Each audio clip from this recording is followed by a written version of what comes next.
Recording progress.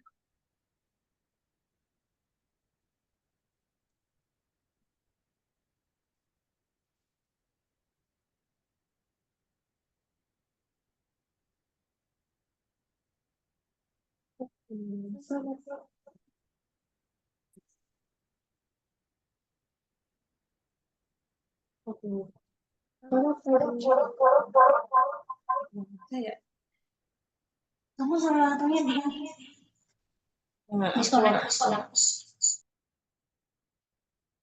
Mama. Oke.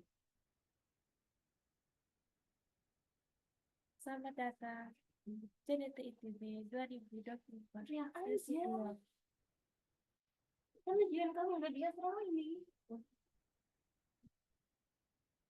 Oke. Udah direkap apa? Selamat datang di CDT ITB 2024 sesi 2. Nah, kembali lagi bersama aku dan partnerku di pakai CDT sesi 2. Nah, semester kemarin kan kita udah CDT nih, nah sekarang kita CDT lagi. Tapi sebelum kita mulai CDT-nya, kita presensi awal dulu. Teman-teman bisa scan barcode atau menyalin link presensi yang ada di PT. Sambil mengisi presensi, kita berdoa menurut agama dan masing-masing agar CDT-nya berjalan lancar dan kita bisa mengambil manfaat atau pelajaran dari CDT ini. Berdoa menurut agama dan kepercayaan masing-masing, berdoa dipersilakan. Berdoa dicukupkan dan lanjutkan jalan waktu. Oke, ini ada beberapa SOP CDT yang harus teman-teman patuhi agar CDT berlangsung dengan lancar dan tidak ada suatu. Oke, ini SOP-nya sama kayak CDT tahun kemarin. Jadi cuma di reminder aja SOP-nya. Oke, kita kenal dulu sebenarnya mungkin beberapa mostly ya teman-teman tuh udah kenal gitu sama kami berdua. Nah, jadi kita kenalin lagi aja. Aku ini dari Fisika 123 dan partnerku Skip. Oke. Jadi kita berdua bakal nemenin lagi nih teman-teman buat belajar karakter di ITB. Karakter apa aja? Yaitu A ya, adaptif, integritas, dan rendah hati. Cuma kan di semester 1 kita udah belajar tentang adaptif. Nah, di semester 2 ini kita belajar tentang integritas dan juga rendah hati. Udah. Nah, sebelum kita lanjut nih, inti materinya kita buat kelompok nih. Teman-teman bisa berhitung dari 1 sampai 8 karena kita akan membentuk 8 kelompok. Gitu. Skip. Terus kita masuk ke materi integritas. Nah, teman-teman tuh pasti nggak sih sama yang namanya integritas? Paling kayak nggak familiar, udah familiar gitu sama kata-kata integritas. Nah, jadi menurut teman-teman tuh apa sih integritas? Skip.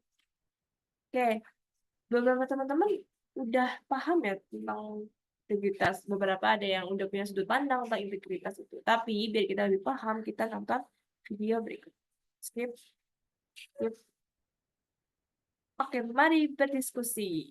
Nah, di sini tuh dari video 1 dan video 2 ada kasus 1 dan kasus 2.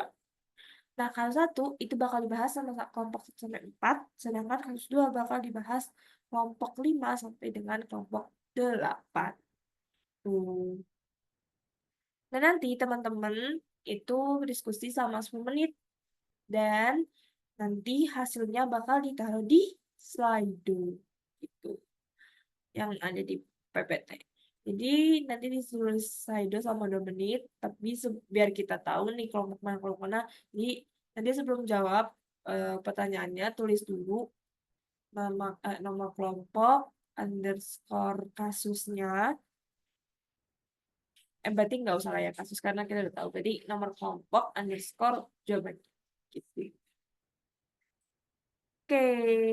Nah, jadi tuh kita bacain satu-satu hasil dari diskusi teman-teman. Nah, kita menarik banget nih pendapat-pendapat yang teman-teman sampaikan terkait skip.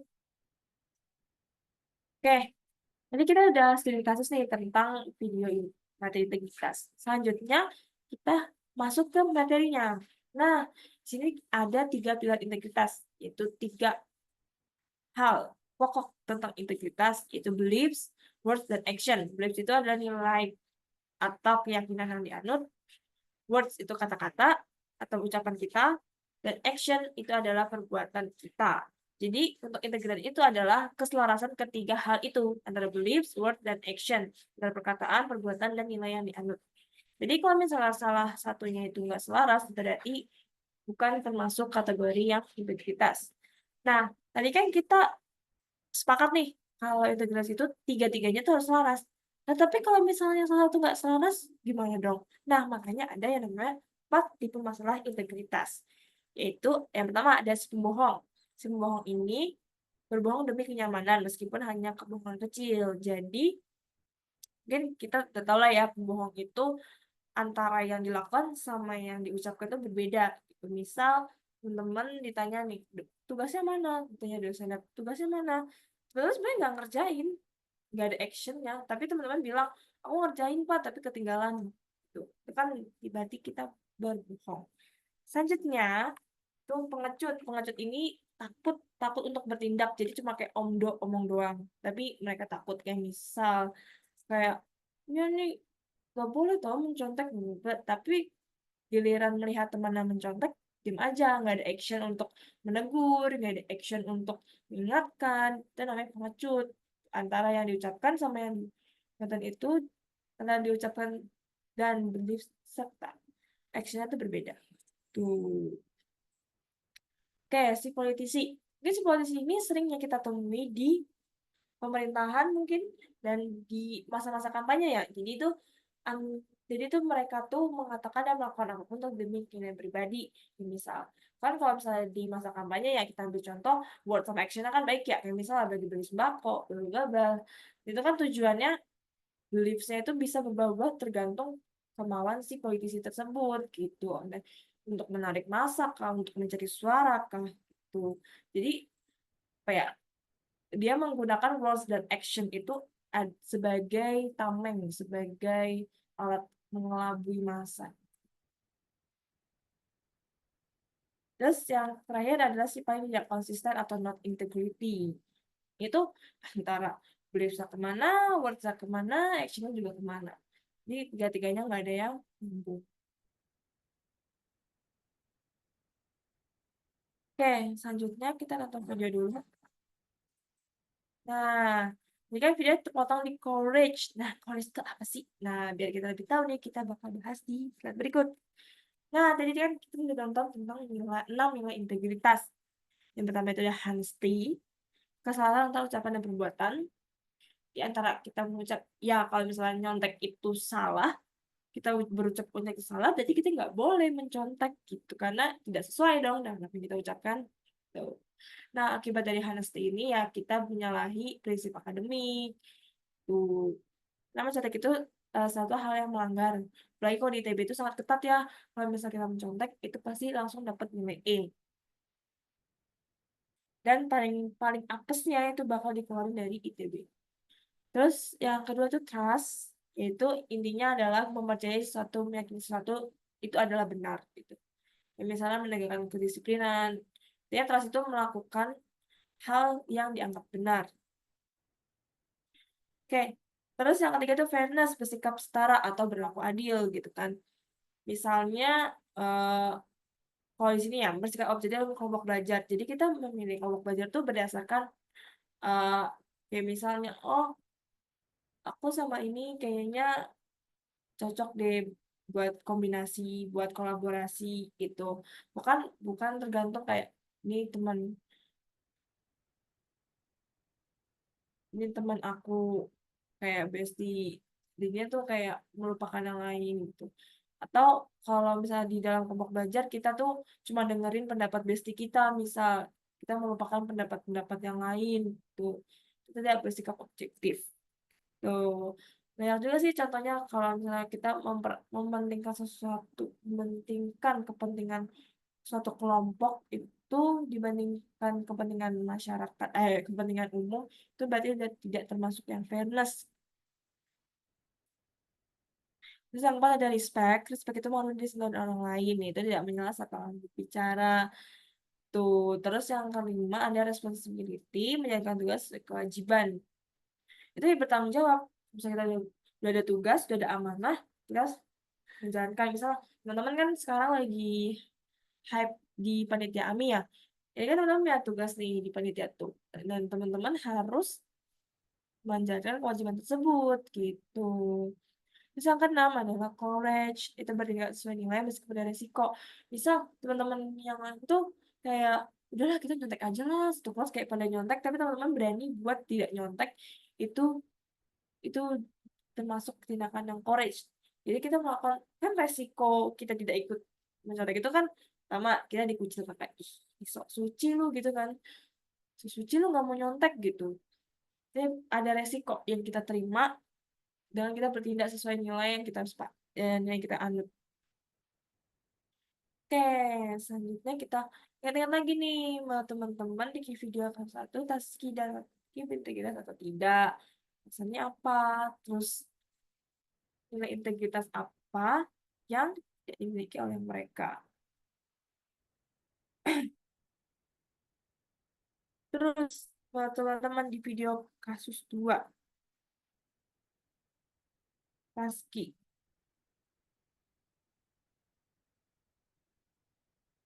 Oh,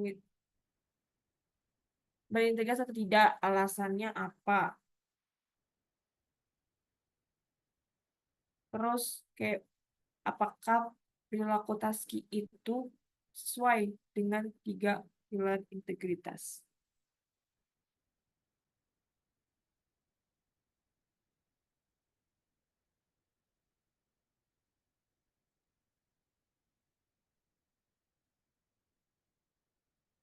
Oke,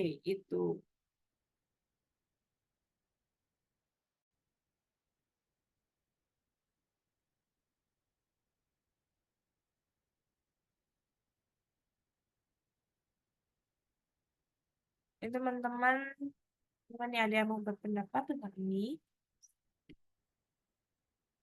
Oke, ada gini. Nah, saat itu adalah pekan UAS di ITB, itu Tinggi Bintang. Nah, UAS itu ada peraturannya nih, yang memaksa peserta itu mematuhi kayak dari aturan administratifnya, kayak apa aja yang harus dibawa, apa aja yang harus dipersiapkan, terus cara berpakaiannya, sampai dengan tata tertib ujian. Dalam salah satu tata tertib, dijelaskan peserta tidak boleh menggunakan ponsel. Teman-teman kan udah ngerasain kan ujian di sini kan, pasti kan pengawasnya bilang smartwatch, gadget, apapun itu yang sifatnya adalah gawai ponsel itu disimpan di dalam tas. Tapi sini tuh akan tapi pada pelaksanaan masih banyak peserta nih yang pakai HP. Tuh. Nah, kira-kira itu apa sih yang terjadi? Mengapa masih banyak mahasiswa yang tidak mengikuti tata tertib tersebut? Tuh. Nah, teman-teman bisa uh, menuliskan pendapatnya di Slido juga. Oke, selesai semua. Kita ambil beberapa sampel ya. Untuk kita bahas, skip. Terus, oke, di sini bahasan dari PPT-nya. Yoi. Nah, yang pertama itu kasus tersebut adalah peserta yang tidak memiliki kesadaran awareness terhadap aturan dan tertib ujian. Terus asumsi kedua, hal tersebut mungkin juga terjadi bila peserta sudah memiliki kesadaran terhadap aturan bahwa tegawai tidak diperbolehkan untuk menyelesaikan ujian, akan tapi hati berarti tidak sejalan. Biasanya yang tiba-tiba forward. Oke. Kan forward itu adalah saat itu dan kata-katanya selaras, tapi actionnya enggak. Kan dia memiliki kesadaran. Jadi belief itu kayak nilai yang atau kesadaran dirinya. Udah sadar nih kalau emang nggak boleh bawa bawa gawai. Dia juga apa namanya pasti mengucapkannya ucapannya pasti yang nggak boleh. Misalnya tadi ditanya ya, boleh nggak bawa gawai? Nggak boleh, pasti mulutnya bilang nggak boleh, tapi perbuatannya tidak sejalan. Itu tipe yang pengecut, tipe yang tidak bisa menjalankan kebenaran sesuai apa yang diajarkan. Oke, kita refleksi dulu tentang materi integritas. Ini siap-siap ada Slido. Oke, di sini ada yang pertama, apa dampaknya bagi diri sendiri jika tiga pilar tersebut tidak sejalan? Oke, teman-teman bisa tulis di Slido sini selama 3 menit. Nanti aku minta nih trainee, satu trainee, mungkin ya beberapa atau beberapa trainee untuk menyampaikan pada skip. Juga ada pertanyaan kedua, seperti yang tadi. Skip, skip, skip. Oke. Oke, tadi kita sudah belajar tentang integritas, tapi gimana sih cara kita tuh untuk menerapkan integritas? Yang pertama tuh ada tujuan atau motivasi. Nah, ini tuh kayak core-nya gitu. Tujuan kita tuh melakukan tujuan misalnya tujuan kita di ITB itu untuk dapat ilmu dan untuk menguasai suatu hal tertentu kan. Itu motivasi. Berarti kan untuk melakukan suatu hal itu kita harus menahan dari segala godaan. Misalnya dengan mencontek. Itu kan kalau mencontek berarti kita itu membohongi diri sendiri. Kita kan eh, kuliah ini bukan cari nilai kan, tapi kita cari ya sebenarnya nilai itu adalah bonus. Sebenarnya kita yang kita cari adalah ilmunya.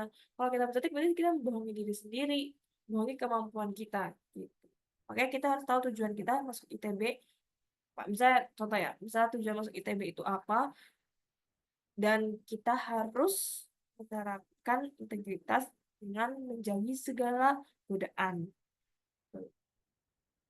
Nah, kalau berpikir rasional, pasti apapun yang kita lakukan pasti ada konsekuensinya kan. Dan biasanya mm, kalau kita tidak berintegritas, apalagi di lingkungan ITB, itu konsekuensinya berat. Jadi kalau ketahuan contek, itu biasanya dapat nilai A, paling apes, ya dikeluarkan dari kampus. Gitu. Jangan kita tuh melakukan sesuatu berdasarkan emosi atau perasaan sesaat aja. Saat, takut nilainya jelek nih, terus nyontek gitu. Itu sangat hal-hal yang sangat tidak dibenarkan. Terus yang ketiga komitmen dan disiplin. Tadi kan udah tahu nih tujuannya apa. Terus kita ya udah komitmen sama tujuan kita. Oh, kita mau cari ilmu, bukan cari nilai doang. Kita harus belajar dengan sungguh-sungguh. Kita harus jujur pada kemampuan diri sendiri. Karena kalau kita jujur pada kemampuan diri sendiri kan kita tahu kan kurang kita di mana. Terus kita tuh harus meningkatkan bagian yang mana. Gitu. Jadi kita lebih berkembang. Padahal kita tuh menyontek, berarti kan itu bukan jujur kemampuan kita, bukan sebenarnya kemampuan kita. Terus yang keempat, jujur. Berani untuk berkata tidak kepada segala hal yang tidak dibenarkan, apalagi segala hal yang menyangkut ketidakintegritasan. Begitu. Kita beri kesimpulan ya. Jadi, tadi kita udah belajar integritas.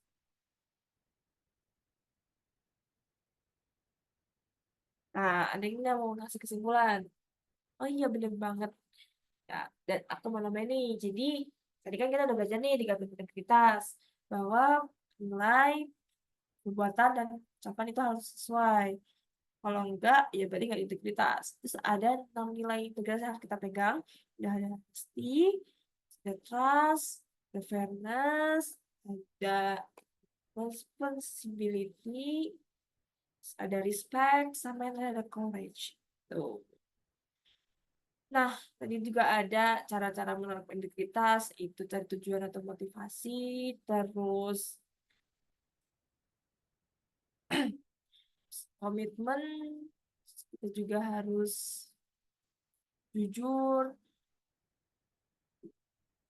Oke, selanjutnya kita masuk ke nilai rendah hati. Oke, kita main games ice breaking. Jadi nanti aku bacain suatu narasi dan teman-teman harus ikut instruksi narasi tersebut. Kita untuk tujuannya membuat kelompok baru. Gitu deh. Jut. Oke, udah sama kelompoknya kan? Ya, teman-teman kan sebelum ini kan kami udah memberikan eh, tugas dating kan untuk nonton video dan worksheet kan. Nah, kita bahas di video yang telah teman-teman tuh analisa di rumah masing-masing.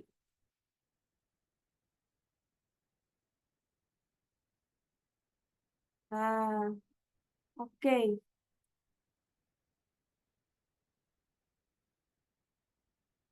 Jadi teman-teman bisa nih men- menyampaikan worksheet-nya yang udah dikerjakan.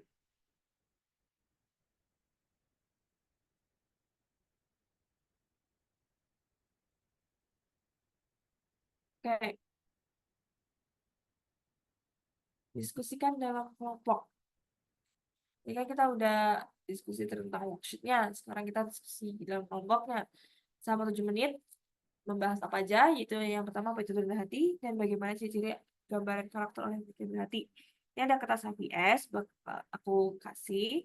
Teman-teman jadi per kelompok dapat satu kertas HVS, dan teman-teman tulis hasil diskusinya dalam HVS tersebut. Eh, Nanti setelah 7 menit, kita minta teman-teman buat presentasi berkelompok sama 2 menit gitu. Oke, skip, lanjut. Oke, dari apa yang sudah kita diskusikan, menurutmu apa yang dimaksud dengan rendah hati? Jadi rendah hati itu adalah perilaku yang menyebabkan unsur penghargaan dari diri sendiri atau orang lain. Intinya itu rendah hati itu adalah sikap eh, menghargai diri sendiri dan orang lain, baik itu dari kekurangan, kelebihan seseorang. Tuh. Jadi bermakna adanya kesadaran akan keterbatasan uh, dan kita tuh jauh dari kesempurnaan, sehingga terhindar dari setiap bentuk Tuhan. Tuh, jadi dengan hati itu kita sadar nih sebagai manusia itu pasti ada kekurangan baik di diri sendiri ataupun orang lain. Berarti hal itu juga memberikan kita kayak pengetahuan bahwa kita tuh emang makhluk yang terbatas. Makanya kita jangan sampai angkuh gitu. Karena setiap manusia itu pasti punya kelebihan dan kekurangan dan jauh dari kesempurnaan. Oke, sini ada intellectual humility berkaitan dengan pengetatan kemampuan intelektual seseorang melibatkan. Kayak dalam intellectual humility ada dua aspek nih. Itu kesadaran akan keterbatasan secara kognitif. Misalnya kayak, oh ternyata kelebihan aku di pelajaran ini tuh ini, kekurangan aku di pelajaran ini gitu. Terus yang kedua adalah mengatur arogansi intelektual. Itu tuh ditandai dengan kemampuan untuk menyampaikan ide dengan cara tidak menyinggung, dengan cara yang tidak aku kayak seakan-akan idenya paling benar gitu. Terus kita tuh juga mampu menerima ide-ide yang bertentangan kita terima, terus tanpa tersinggung bahkan ketika dihadapkan pada sesuatu yang berbeda. Jadi intinya yang pertama kesadaran, kita tahu kita kurangnya di mana, kita lebihnya di mana. Yang kedua kita bisa mengatur arogansi intelektual kita seperti menyampaikan sesuatu dengan cara yang baik, tidak terkesan aku, dan juga menerima segala bentuk pendapat orang lain. Bahkan itu adalah pendapat yang bertentangan sekalipun. Tuh. Nah, sini ada istilah kontinum rendah hati. Kontinum rendah hati. Jadi itu rendah hati itu adalah suatu sikap yang berada di tengah-tengah rendah diri dan juga eh, angkuh, sifat angkuh atau arogan. Tuh. Jadi di kontinum ini, jadi kita tuh sebagai manusia kan kita apa ya, nggak bisa benar-benar selalu lurus, lempeng selama hidup kita untuk rendah hati. Pasti kadang kita tertarik ke arah kanan atau ke arah kiri. Kadang-kadang kita kayak ngerasa, oh kayaknya aku udah mulai agak arogan nih, atau ih kayaknya aku udah mulai rendah diri nih. Nah, tugas kita adalah menjaga stabil itu di tengah. Misalnya kita pastilah manusia kadang ada kayak ih aku kayak angku gitu, mulai ada muncul-muncul angku berarti kan dia kayak ketarik ke kanan kan, sifatnya ketarik ke kanan, dan sebisa mungkin kita cepat menyadari dan menariknya lagi ke tengah-tengah gitu. Jadi kontinu rendah hati. Jadi rendah hati itu bukan sesuatu yang mutlak yang dari awal dan sampai kita meninggal besok kita selalu rendah hati, enggak, karena ada saatnya kita bakal ke arogan ataupun ke rendah diri gitu. Jadi tugas kita adalah memastikan kita cepat menyadari kalau kita tuh kadang agak tertarik nih ke kanan atau ke kiri. Gitu. Kita bisa menyadari dan cepat-cepat, oh kayaknya aku kembali lagi nih jadi rendah hati. Tuh. Sini tadi kan aku cerita ya kanan kiri kanan kiri. Nah yang kiri ini ada yang namanya rendah diri, istilah rendah diri. Jadi tuh kita tuh fokus kekurangan kita aja. Iya aku mah nggak bisa dah, aku mah nggak bisa ini, kayak gitulah, kayak ngeluh-ngeluh kayak aku aku jahat banget ya, dia fokus terhadap kekurangan diri, nggak bisa tuh ngeliat kelebihan diri sendiri yang bisa dia eksplor mungkin lebih jauh gitu. Terus dia kepercayaan dirinya kurang. Terus ya ini tuh kalau yang rendah hati itu berarti dia imbang nih. Dia perhatiin juga kelebihan dan juga perhatiin kekurangannya dia. Nah, kalau arogan itu dia melebih-lebihkan melebihkan kelebihannya tanpa dia sadari bahwa dia juga memiliki kekurangan sehingga terkesannya mereka orang-orang yang arogan ini bakal menjatuhkan atau merendahkan orang lain. Jadi intinya gitu ya. Jadi rendah hati adalah bukan suatu sikap yang mutlak. Sebagai manusia, tentu saja kita kadang tertarik ke arogan atau ketarik deh, ketarik ke arogan atau ketarik ke rendah diri. Nah, tugas kita adalah menyadari hal tersebut dan cepat-cepat kita balik lagi ke sikap rendah. Seperti itu. Jud, jadi kunci perilaku untuk kita bisa rendah hati adalah mengetahui kapasitas diri, kita tahu kelebihan kita di mana, terus kita kekurangan di mana, kita harus paham benar-benar biar kita tuh bisa eh, apa ya? Kalau kita tahu kekurangan berarti kita bisa evaluasi, kalau kita tahu kelebihan kita kita bisa eksplor lebih jauh lagi biar kita lebih berkembang. Yang kedua nggak sombong karena setiap orang punya keterbatasan, setiap orang jauh dari kata sempurna, dan setiap orang juga memiliki kelebihan gitu. Terus yang ketiga adalah terbuka untuk belajar dari orang lain. Jadilah gelas yang kosong dimanapun. Jadi kita siap menerima ilmu dari orang lain. Jangan merasa kita gelas yang berisi. Yang kita tuh eh ngerasa, ih, udah jago ini nggak perlu ini. Nah, kita harus senantiasa bersikap gelas kosong di mana dan kapan. Gitu. Oke, pentingnya karakter rendah hati. Jadi, kita bakal nonton video dulu. Untuk mengetahui seberapa penting sih rendah hati itu. Nah, yuk diskusi bagaimana sih sudut pandang dosen terhadap ketiga karakter tersebut dan dampaknya. Oh, dan dampaknya terhadap ketiga dalam konteks relasi yang dibangun. Terus, ya,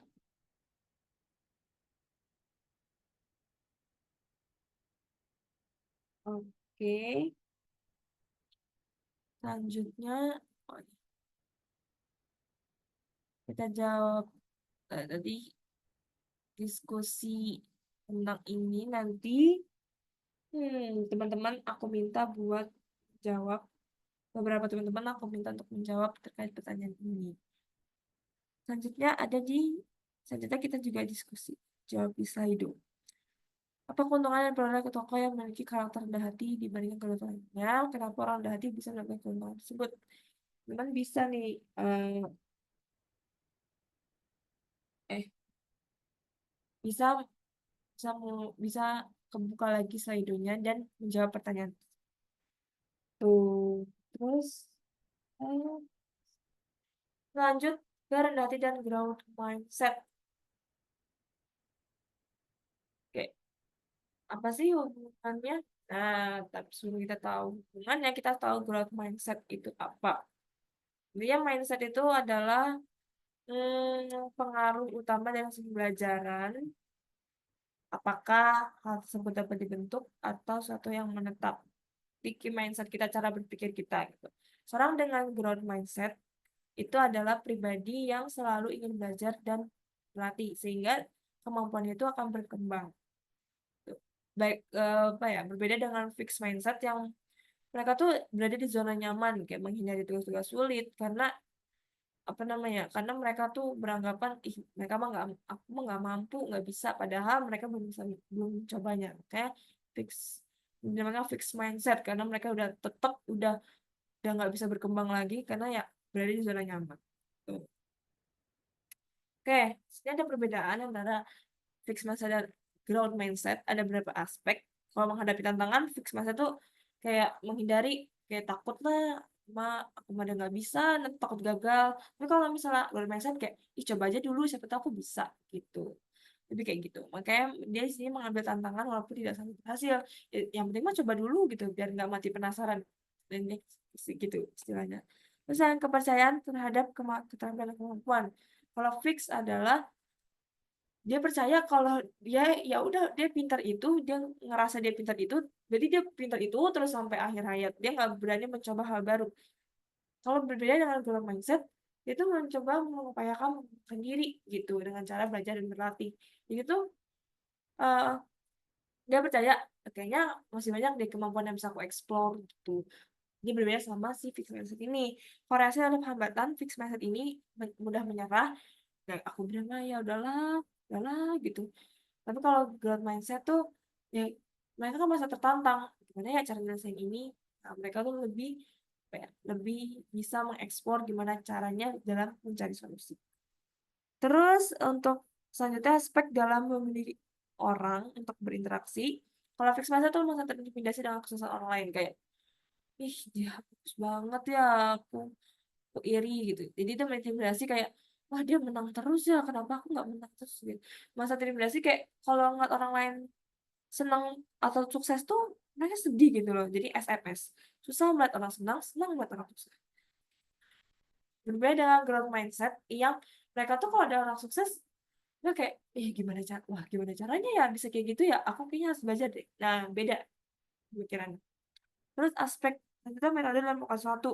Kalau fixed mindset tuh fokus pada hasil yang diperoleh kayak, ya udah harus bagus, gimana pun caranya harus bagus.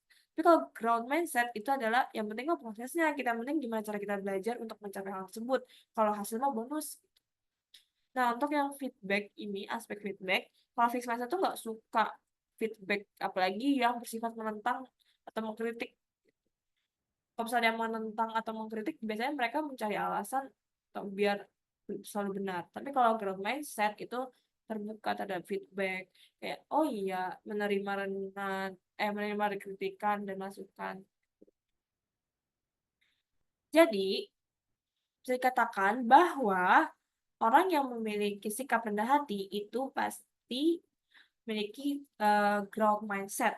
Sedangkan kalau arogan itu fixed mindset karena mereka merasa tidak mau menerima pendapat orang lain, kayak merasa pendapat itu paling benar.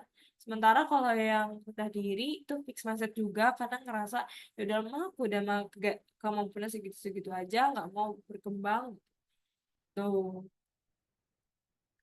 Oke, eh, yang kita pelajari hari ini yaitu ada intellectual humility dengan cara mengetek kapasitas diri, tidak sombong, terbuka untuk belajar dengan orang lain, dan itu adalah ciri dari growth mindset.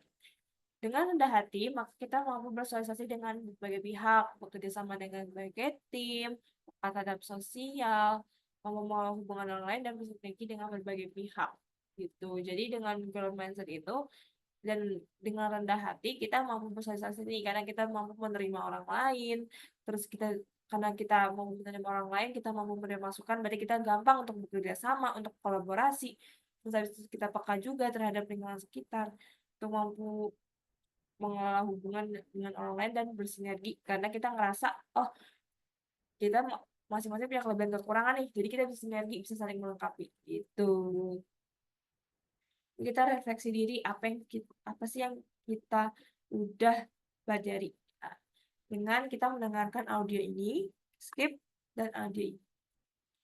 Oke, tuliskan, saya kan teman udah dengar audionya ya. Jadi tuliskan jawaban teman-teman di slide berikut. Apa yang bisa kita pelajari dari aktivitas tadi?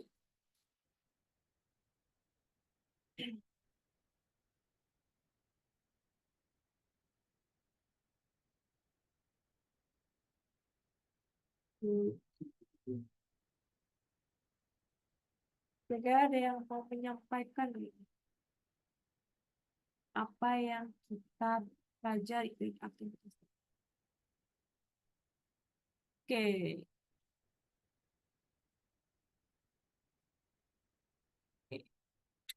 jadi tadi kan kita udah belajar, benar ya, benar banget. Tadi kita udah belajar tentang rendah hati.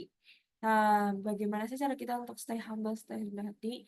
Itu yang pertama yang menyadari keterbatasan diri sendiri, terus kita terbuka kepada orang lain, kita menerima masukan, kita sadar kalau kita kurang, berarti kita banyak butuh masukan. Terus menghormati orang lain, jangan merasa kita kayak misalnya menang sendiri, jangan merasa kita kayak cukup cukup lebih baik daripada orang lain, sehingga kita ketika orang lain berbicara tuh kita kayak mendengar tiap yang dia omongin, gak usah dengerin. Itu biasanya terjadi penyakit kalau lagi dengerin dosen. Terus kita diskusi sama teman sebelah selama 5 menit.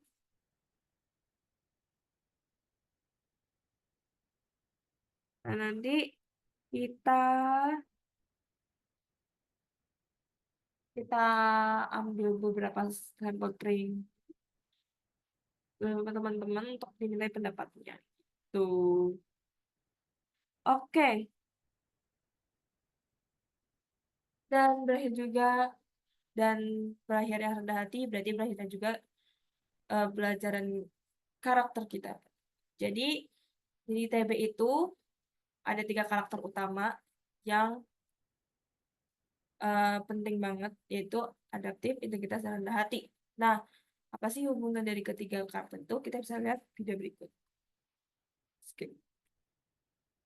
Jadi video tersebut diungkapkan ya bahwa air ini sangat sangat penting untuk pelajari. Apalagi kalau kita tuh sudah apa ya, keluar dari lingkungan kampus, artinya sudah lulus mungkin ya dari kampus. Itu sangat penting karena yang pertama adaptif nih. Kita diajarkan untuk beradaptasi, gimana sih kita beradaptasi di lingkungan baru. Terus yang kedua, integritas. Integritas gimana cara kita menjaga integritas kita di lingkungan kerja, gimana cara kita apa ya eh, menjaga value nilai kita agar kita tidak melakukan hal-hal yang tidak dibenarkan kayak korupsi, menerima suap. Terus yang selanjutnya adalah rendah hati. Gimana cara kita tuh bisa berkolaborasi karena kita tahu ya kita kan rendah hati tadi definisinya menghargai menyadari kelebihan dan kekurangan dan menghargai kelebihan dan kekurangan baik diri sendiri atau orang lain. Dengan ada sikap itu berarti kan kita kayak gampang untuk bersinergi karena kita sadar kita lebihnya di mana, kurangnya di mana, orang lain lebihnya di mana, kurangnya di mana, maka kita bisa saling melengkapi. Makanya perlu sikap rendah hati karena rendah hati juga menandakan keterbukaan terhadap orang lain. Tuh. Dan sejujurnya memang karakter air ini tidak instan. Beberapa kita pasti bakal tergoda di tengah jalan, bakal kayak bakal goyah gitu. Makanya pengembangan air ini harus selalu di berada ya. Harus selalu kita komitmenkan setiap hari agar kita nggak lupa sama karakter ini. Terus ya kita nikmati prosesnya dan hasil yang terbaik pasti akan menjadi bonus. Data tidak lengkap kalau tidak post test. Jadi teman-teman bisa post test, ada di EduNext, post testnya nanti bakal dibuka. Terus selanjutnya ada tugas individu sebagai berikut. Selengkapnya bakal ada di EduNext juga. Jadi nulis tentang situasi menerapkan berhati, tantangannya apa, caranya kayak gimana, hasilnya kayak gimana, dan insight-nya apa. Terus tugas besar ini untuk satu kelompok lagi, satu kelas. Nah, itu mencakup data dan integritas. Tempat pengumuman di EduNext, dan selengkapnya juga ada di EduNext. Oke, dengan ini berakhir sudah rangkaian CDT kita pada hari ini. Terima kasih teman-teman sudah mengikuti CDT, dimulai dari CDT 1 dan CDT 2.